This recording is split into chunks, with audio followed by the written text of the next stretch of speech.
আৰে কি তাৰ ফোনটো কাণত লগাই দিছে ৰহ মই পাওঁনে নোৱাৰো চাওঁ ৰহ ইমান টান সঁচাকৈ ইহঁতৰ কামবোৰ বহুত টান নাই তাকেই কৰিব লাগিব কাম কৰাতহে বাহাদুৰি আছে হেৰা তুমি এইবোৰ কি খেল কৰিছা মই কিবা এটা হোৱাৰ চেষ্টা কৰিছো কি হ'ব খুজিছানো কিবা কিবি হোৱাৰ চেষ্টা কৰো কিন্তু একো ভালেই নালাগেচোন সেইবাবে ফটো দেখিছা মই তাৰ কামবোৰকে নকল কৰিছো আমাৰ দেউতাই কৈছে নহয় নকল কৰাটো বৰ বেয়া কথা নকল কৰি চলিলে আমিও নকল মানুহে হ'মগৈ বোলে আচল মানুহ হ'ব নোৱাৰিম পিছে কিহক নকল কৰিছা চাওঁ এইটো দেখোন কুকুৰ কুকুৰ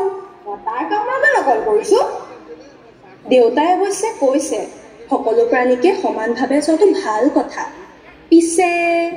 আমিতো তাৰ কামবোৰ কৰি একো হ'ব নোৱাৰিম আমি জীৱনত কিবা এটা নিশ্চয় হ'ব লাগিব কিন্তু তাৰ আগতে মানুহ হ'ব লাগিব মানুহ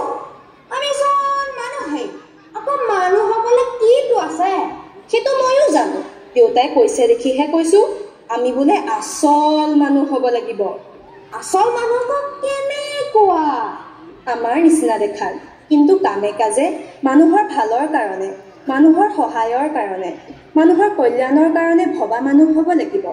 অকল বোলে মানুহৰ বাবেই নহয় জীৱ জন্তু চৰাই চিৰিকটি গছ লতা সকলোৰে কথা ভবা মানুহ হ'ব লাগিব তেতিয়াহে আমি ভাল মানুহ হ'ব পাৰিম হ'ল দেউতাই মোক মামাৰ অসুখৰ খবৰ ল'বলৈহে পঠাইছিল দেৰিয়ে হ'ল মই যাওঁ দেই তুমি ৰোৱা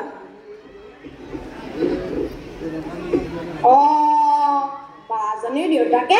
একদম ঠিক কথা কৈছে আমি মানুহ হ'ব লাগিব পিছে মানুহ মানে মহাত্মা গান্ধী হেড ছাৰ শচীন তেণ্ডুলকাৰ নে গায়ন ককাৰ নিচিনা নেকি আৰে আচল মানুহজন কেনেকুৱা যা আমি মানুহ হ'ব লাগিব আমি ভাল মানুহ হ'ব লাগিব এইবাৰ কৈছে ৰখি কি হ'ম বুলি ক'লা মানুহ আমি দেখোন মানুহে তাকেইতো মায়াজনীয়ে মোক কৈ থৈ গৈছে নহয় আমি মানুহ হ'ব লাগিব আমি ভাল মানুহ হ'ব লাগিব মানুহ চৰাই চিৰিকটি জীৱ জন্তু গছ গছনি সকলোৰে কথা ভবা মানুহ হ'ব লাগিব তেতিয়াহে আমাক মা দেউতা মামা মামীয়ে ভাল পাব তেন্তে হ'লে আমি পালাগাঁও কোনটো সেইটো যে মানুহ হবাই মানুহক